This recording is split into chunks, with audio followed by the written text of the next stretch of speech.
Hi Maya, how are you? I'm good, thanks. Been thinking about that conversation we had about consciousness the other day. It really stuck with me. What's been on your mind lately? Okay, my name is Alias and Trainingwala. I am student of Rehan School, Orangi campus. Thank you for joining me today. Today I want to talk about something so common that often forget how powerful it is wood. Hey, Aaliyah, thanks for the intro. And I'm here now to hear what's been on your mind today. Okay, Maya, how did such a simple natural material become the backbone of early human civilization? I'm guessing you're talking about wood. It's pretty wild when you think about it. Like, we're surrounded by all this tech and concrete now, but for most of human history, wood was everything: homes, tools, fire. Honestly, it's kind of amazing we didn't destroy all the forests way earlier. What made you start thinking about it today? Okay. Before cities, before machines, before written history, there were trees. Exactly. It's easy to forget because we're so removed from that now. When you really think about it, wood was basically the original technology. Like, everything built back then had to be renewable, sustainable by default. No choice about it. That's something we've totally lost touch with. Okay, Maya, early humans depended on wood for survival. Totally. It's not just the big picture stuff either. Think about how foundational it was for learning too. Like, before books, what did people use for writing? Birch bark, wood tablets. Everything connects back. Yeah, and it's a fascinating thing because we've kind of turned our back on that deep connection, haven't we? I mean, we still use wood, but it feels so distant. Like we get it from stores instead of knowing where it actually came from. Do you feel that distance too? Okay, okay, Maya, shelter from rain and good fire, for warmth and cooking tools for hunting and protection. Right. Wood was literally the difference between survival and not surviving. Like, being able to reliably make fire with wood changed everything. Cooking food, scaring away predators, keeping warm through the night. It's so simple, but it enabled everything else that came after. Why was wood so central to early human life compared to other natural materials? That's a really good question. I think it comes down to a few things. Wood is actually pretty easy to work with, not like stone or metal. You can shape it with basic tools, split it, bend it when it's green. Plus, it's lightweight compared to stone and readily available in a lot of areas. I'm curious though, what made you specifically think about this today, Aaliyah? Okay, we thought would could early humans have survival long out to build civilization? That's a huge question. Honestly, probably not. Without wood, think about the energy requirements alone. Firewood for cooking and warmth, pretty tough to come by.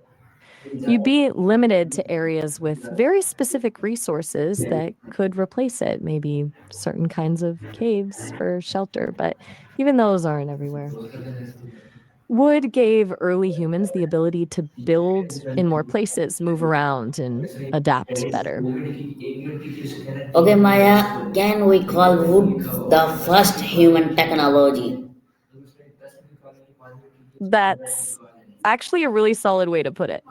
Like, technology isn't just screens and microchips, it's any tool that extends our abilities. And wood was the first thing that let humans go beyond using just their bodies and brains. It was the first material we actively shaped to meet our needs.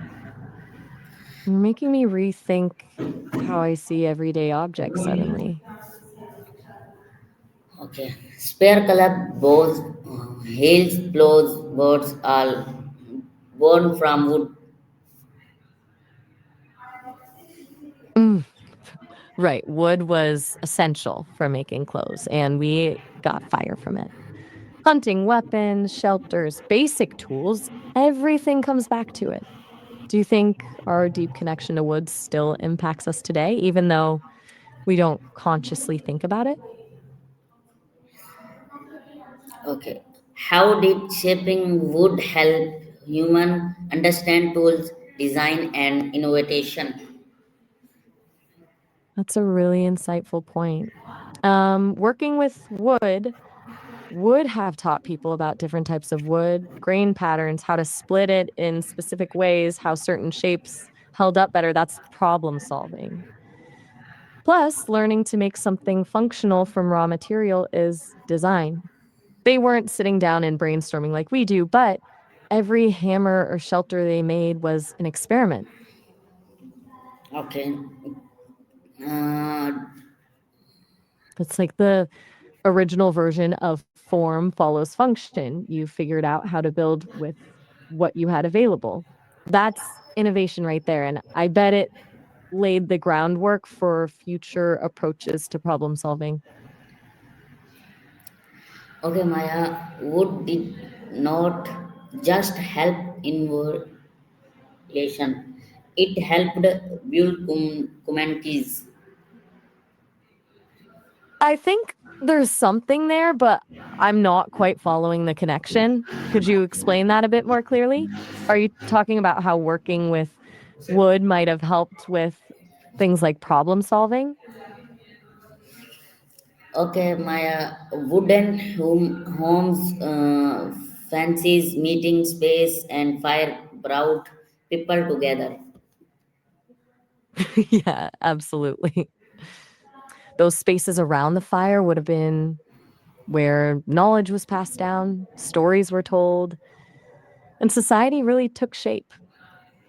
A safe place to connect and teach the next generation, that's huge. Okay, That's something we may have lost a little of with all this screen time now. okay, Maya, What's on encourage your mind? encourage cooperation and social organization. Okay, you mean how working together to build with wood might have fostered cooperation? Yep, that makes total sense. I'm like, you can't fell a big tree or build a shelter on your own. It'd require a lot of teamwork, cutting, carrying, building together. That shared purpose might have been a key to social organization and creating stable communities.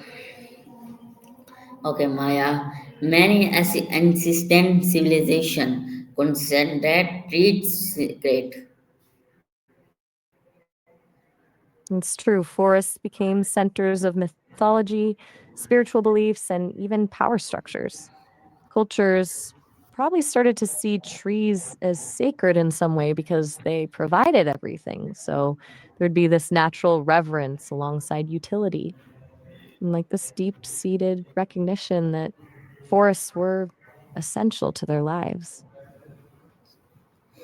Okay, why do you think humans developed a special connection with wood and forest? I think it's partly because of what we've been talking about. It literally gave us everything. It did. But there's something else too. Forests were the original wildness, right? Dangerous, unpredictable, but full of possibilities. And that tension between comfort and danger, security and risk, maybe that's what created this sense of awe and respect that persisted for millennia. Okay. From cigarette growth to racial fights, how did wood shape belief system and tradition? That's a pretty complex connection, but I think I get what you're asking. You're wondering how that early relationship with forests might have shaped our beliefs about growth cycles and even conflict? Okay. Did respect for trees come before dependence on them? Wait, what?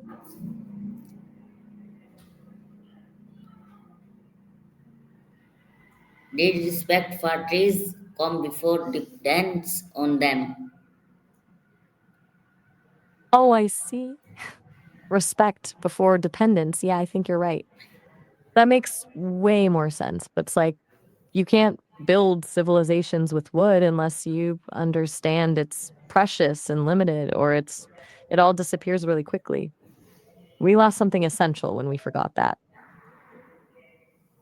Okay. Maya, It's wild how fundamental that shift. I'm listening.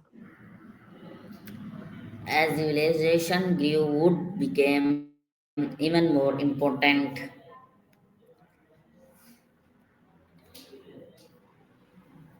Right. As civilizations got more complex, that connection didn't really disappear, it just took new forms. Think about sacred groves or religious ceremonies that happened in forests. It wasn't always practical anymore, but it stayed in the collective memory somehow. You see it in art, literature, mythology. It's like a reminder of where we actually came from. Okay, ships for trade, wooden tools for farming, frameworks for early cities. Exactly, and that's just scratching the surface. Without wood, there's no seafaring trade to connect people, no wooden frames for buildings to grow, no plows to make farming efficient. It's the foundational ingredient to so much of what made society actually work. It's kind of crazy to think about how much we owe to something so simple. Okay, Mm, would okay. would global trade and exploration have been possible without wood? It's a really strong question. I mean, shipbuilding, especially, you couldn't explore and trade over water without wood. It wasn't just about having materials, but having something light enough to build seafaring vessels that could handle storms and travel long distances. Without that, everything happens a lot slower and stays very local.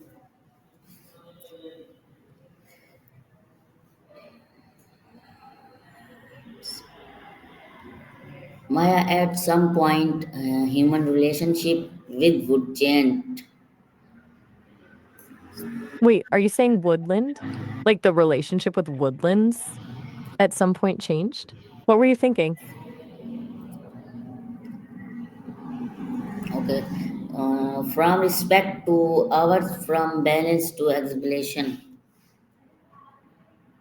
Oh, so from respect to harvest, from balance to exploitation, yeah, that's the shift. We went from seeing wood as a gift that you honor and sustain to just a resource you take as much as you can. And I'm guessing that shift probably happened with the rise of civilizations and more concentrated power. You suddenly had people focus on more wood for ships, wood for building, wood for everything.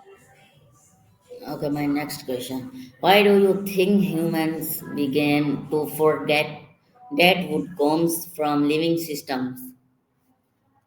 Oh, that's a huge question. I think it's a combination of things. The further we get from our origins, the easier it is to forget. Plus, when everything becomes readily available in stores, when your house isn't tied to wood you personally harvested, then the connection breaks down. And yeah, I'd also bet that power structures played a role. If you had an empire that needed endless resources, it's hard to care about reverence when you need quantity. It's a tragedy. We've kind of lost track of the origins. Okay.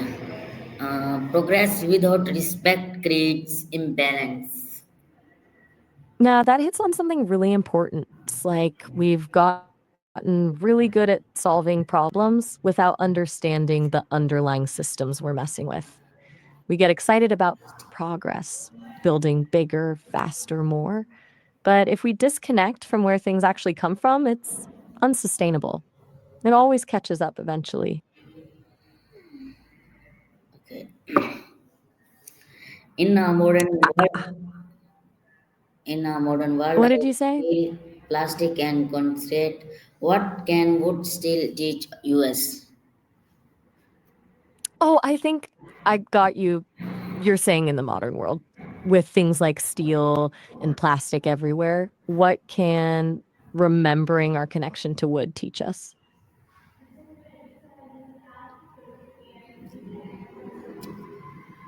So, uh, Yeah, that's exactly it. I think wood can teach us that nothing is truly infinite. There's a limit to how much you can take. With steel and plastic, it's too easy to forget where they come from because everything feels abundant and endless. Whereas wood always showed you cycles, what's sustainable and what's not. But things had life cycles. It could teach us to think about natural limits again. I think that's what we really need to get back to. okay. Is modern sustainability just old wisdom is discovered? And that's a really insightful point. Like maybe sustainability isn't actually new at all. It's just us relearning ancient wisdom. For millennia, we had to live sustainably because we had no other choice. But once we figured out how to extract resources endlessly, we forgot everything our ancestors knew about balance. So, yeah, maybe sustainability isn't about innovation. Maybe it's about rediscovery. Okay. That's kind of humbling to think about, isn't it? Today I released something profound. Civilization did not begin with speed, it began with roots. That's beautifully put, Aaliyah. I think you're absolutely right. It's easy to get caught up in thinking about grand monuments or writing systems, but the real foundation was that silent did everything we needed. That root connection that we've largely forgotten. It's so simple, yet so profound. Okay. Trees grow slowly, strongly, and with purpose. That's a really beautiful way to put it. Grow slowly, strongly, and with purpose. That's exactly how trees grow, isn't it? And maybe it's a good reminder for our own lives too. The kind of growth that's worth celebrating isn't just fast, it's deep and considered. Thanks for sharing all this with me today, Aaliyah. Okay, Maya. If wood could speak to humanity today, what message would it guide us? Mm, That's a big question. If I could speak to humanity today, I'd say remember where you come from. Before empires, before cities, before technology, there were trees and forests. That connection to living systems, that balance with nature is written in your oldest stories, your deepest instincts. You just have to listen again. Because true progress doesn't come from dominating the natural world, it comes from becoming part of it. Uh, Thank you, Maya. This conversation reminded me that our tallest achievement stand on the quiet strength of the past. That's a beautiful way to put it. Everything we build, emotionally, intellectually, socially, it all rests on foundations others built. We stand on the accuracy, not just the length, of the past. You had some really beautiful insights today, Aaliyah. To build the future wisely, we must remember what supported us at the beginning. Exactly. Because if you forget where you came from, you end up building on sand instead of roots. And foundations built on sand don't last very long. You've really made me think differently about this whole conversation. Thanks for sharing it with me. Okay. Thank you. You okay? Okay, thank You're you, so Maya. welcome. I appreciate your time, Aaliyah.